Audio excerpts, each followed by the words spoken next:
And now for my next number, I'd like to return to the classic. Time. Hey guys, Alex back again with another video. As we're in quarantine, obviously I can't go out, so just trying to come up with as much new content as possible. And I thought it'd be a good idea to film a video outside, as the weather's nice. So what I just thought I'd do today, I kind of stole this idea from Dylan over at Noble Records. 20 albums that I think every record collector should own. This is by no means me telling you what you should do. This is literally just my opinion. 20 albums I wish I had when I was younger, basically. Maybe it would have influenced the way I listen to music a bit more. So I have 20 albums here. It was really difficult to pick 20 that I wanted to show, because it was difficult. So let's get into this. Bee Gees, Odessa. This album, it's not, Bee Gees were known for their disco phase in the late 70s, early 80s, but this album is very psychedelic, very progressive, so it's not like the Bee Gees everybody knows. You can find them with a nice velvet cover, but they tend to get quite expensive from there, but you can find cheap reissues of this around. Very good psychedelic album to check out if you, like me, are a diehard Bee Gees fan, or just if you want a new taste into the psychedelic progressive rock genre. Another great psych album, Jefferson Airplane's Realistic Pillow. Almost forgot what the band was called then. Very acoustic guitar influence. This is, of course, as you can see, the music on vinyl reissue, but because originals can fetch for crazy money. But this is another great psych album, just if you want to delve into the psych genre a bit more. Great album to get into. Of course, this had the big song Somebody to Love, White Rabbit, things like that. Great album if you want to delve more into the psych genre. That's a fan. Next up, Grateful Dead, American Beauty. This album's incredible. I don't know much about this group or anything, but this is, when I heard this album for the first time, I was just blown away by it. It's an incredible album to listen to. Sort of delve into the psychedelic genre again, but also a bit more on the jazz rock side as well. Very good album if you need something good. If I go to psychedelic, the last 3 albums I've just shown you are my go-tos for psych. Next album, Donald Byrd, Blackbird. The Japanese press, but you can find these albums quite cheap if you look around. But it's a very good jazz funk album. One of Donald Byrd's best, in my opinion. I absolutely adore this album, and I was so pleased to find a Japanese pressing of it, quite cheap. Like I said, you can find this album quite cheap, you just don't see it because of how popular it is. So very good. If you want to get into the jazz funk, that's one to definitely own. Herbie Hancock, Headhunters. Classic album, sort of jazz fusion, very synth based album. First time I listened to this, I was just blown away, and this is my go-to for jazz if I'm just in like a jazz mood. But yeah, this is the album that actually got me into jazz, so I mean, you might think differently, but this album is just incredible, absolutely incredible. Another classic jazz album here, Thelonious Monk, Monk's Dream. Again, you can find reissues of this. This itself is a reissue because originals, I think, can be quite expensive. But this is just a great classic album to listen to. It's very easy going, very much piano-based jazz if you want something good to listen to. And this is one I always recommend to people when they want a good jazz album to listen to when it's not like Coltrane or Miles Davis. This is the next best thing in my opinion, so very, very happy. Yeah. I was looking for some blues albums to recommend, and I was thinking, what are some of my favorites? You know, we had Muddy Waters, Howlin' Wolf, um, John Lee Hooker. I think there's no other pioneer of blues music better to recommend than Robert Johnson. He couldn't play the guitar, so he went away, came back, and no one knows what happened, but he could play the guitar like so good, so good. Obviously the folklore is that he sold his soul to the devil for his talent, but he obviously influenced people like Eric Clapton and many blues guys after that. He never really had a massive career outside of what he did in the 1930s. And wasn't really big until the 60s when Eric Clapton discovered him, and obviously Led Zeppelin discovered him as well. But yeah, just an incredible blues guitarist. Howlin' Wolf, self-titled album. I think it's his first album. I'm not 100% on this. Of course, reissue again because originals of Howlin' Wolf stuff fetches for crazy money. But yeah, you can find cheap reissues out there of this great electronic blues stuff.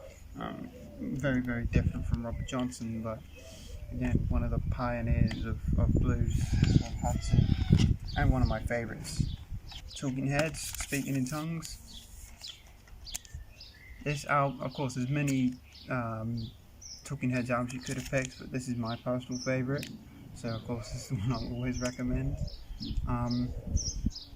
As tracks like Slippery People, Burn Down the House, Girlfriend is Better, This Must Be the Place. Just a phenomenal album, and yeah, one I'll always recommend over the rest of the Talking Heads albums. Although all their albums are great, this is the one I'll always recommend first. So that's one. If you want an album that's sort of that's pop rock but a bit experimental, Talking Heads are a great band to go for, so that album is just incredible. More Psych here, of course, Iron Butterflies, In-A-Gadda Da Vida. Just an incredible Psych album, and of course the title track uses up all of the second side at 17 minutes. So just a classic Psych record. I assume everyone knows this one, but if you are into Psych and you don't own this, you need to get this, because this is just a classic. And again, when it comes to psychedelic and I just want something to hit me hard, this is a great one to go to. Hot Buttered Soul, Isaac Hayes. Walk On By, 12-minute track, great soul record. He's incredible. His voice is deep. Baritone voice is just absolutely incredible, and what a great record this is. Just a soul classic, and another one that blew me away when I heard it for the first time, so I recommend that.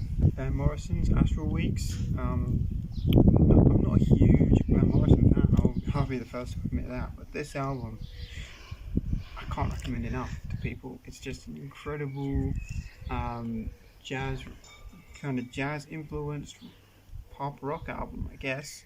It's the best way I can describe it to people. And yeah, just an absolute masterpiece from Van Morrison. This and Moondance, of course, his most popular albums, but this is the one I think people should check out first.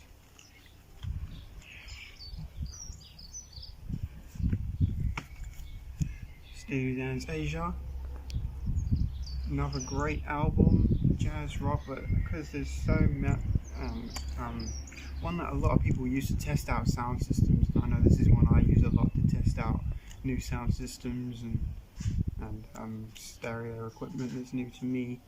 Just a phenomenal album, and of course very jazz influenced, pop rock.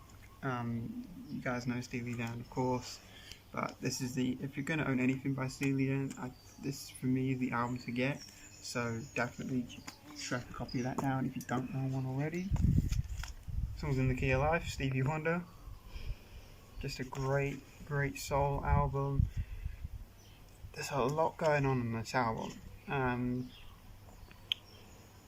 soul, funk,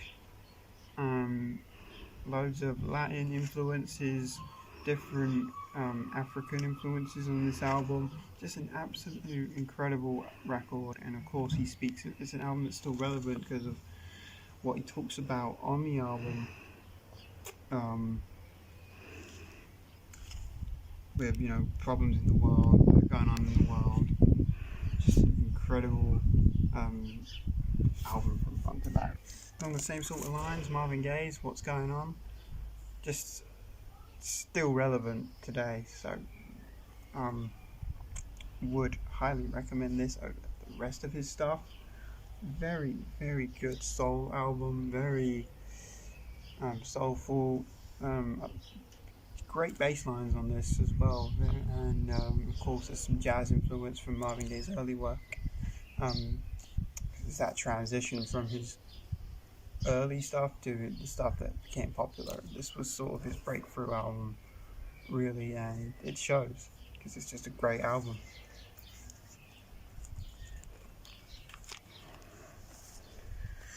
What would it be if we didn't show some hip hop on the channel, right? Wu-Tang Clan, 36 Chambers. This album influenced so many people in the genre later to come. They're still making music, obviously.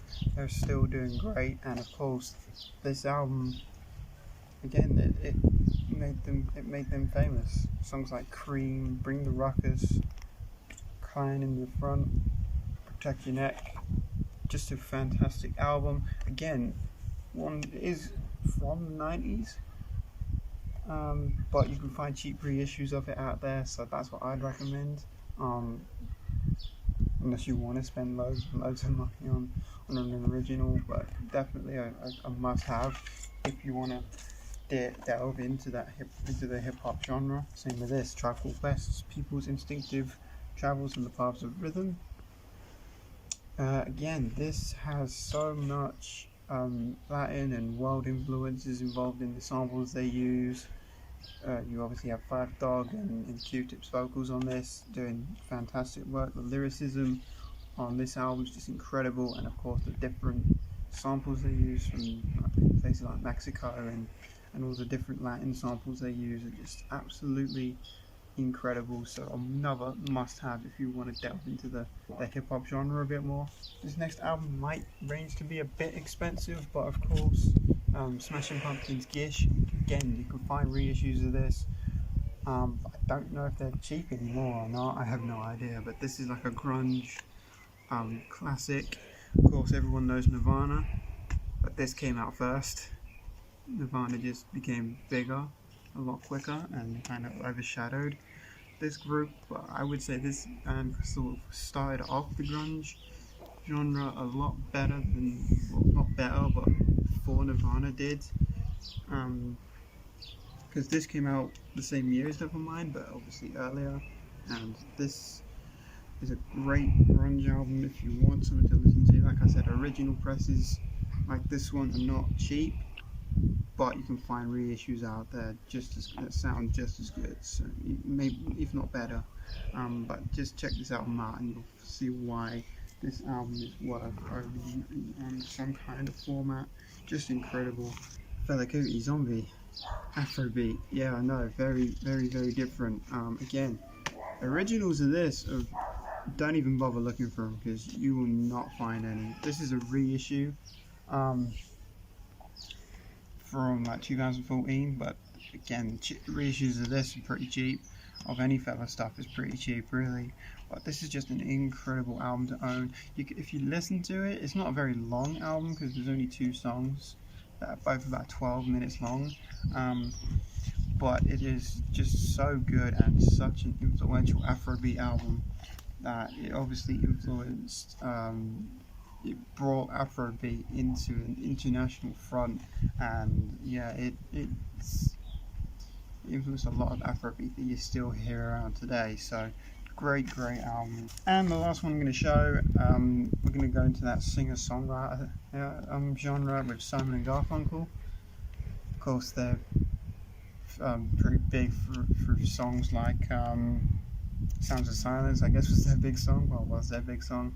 This album I actually like a lot more than that album, because of songs like Mrs. Robinson, America, Voices of Old People, A Hazy Shade of Winter. Very, very good, chilled album, folky sort of stuff, and you find this everywhere. Like, this is one you can find no matter where you look. It might not necessarily be cheap, but it's not expensive either. So it's a very, very good album to track down if you want to delve into that singer-songwriter or folky type of genre, because they sort of, they're definitely great pioneers of that genre. So definitely worth checking that one out. Right, so that's it for this video, guys. Like I said at the start, this is not what I think you should own. This is just my recommendations on albums I wish I had when I was younger, like 14, like maybe 13, 14, when I was discovering music properly for the first time. I wish I had these albums around me so I could have a better influence on my musical taste. Ones I obviously discovered later, but what can you do? So that's gonna do it for this video, guys. Like I said, hope you enjoyed. If there's any more you think I'm missing, leave a comment down below, or better yet, make your own video responses to this. And yeah, I'll see you guys again very, very soon. Thanks for tuning in. Peace.